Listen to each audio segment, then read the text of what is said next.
Все мы рождаемся с равными правами, но, становясь взрослыми, многие встречаются с дискриминацией по поводу внешнего вида, пола, религиозной и этнической принадлежности. Насилие препятствует полноценному участию женщин в жизни общества и имеет долгосрочные последствия и издержки для семей женщин, общин и стран. Являясь грубым нарушением прав человека, насилие в отношении женщин и девочек остается широко распространенным явлением в Европе и Центральной Азии. Так, 80% жертв сексуальных насилий почти в каждой стране данного региона – это женщины и девочки. Такие же высокие показатели отмечаются по психологическому насилию со стороны партнера. Например, в Белоруссии 83% женщин сообщили о таких случаях, в Молдове 60%, а в Албании 58%.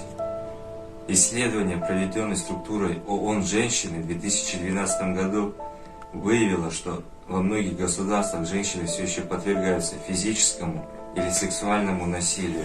Треть кыргызстанцев хочет видеть больше женщин в политике, при этом большая часть населения считает, что женщина лучше развивает себя в социальных сферах.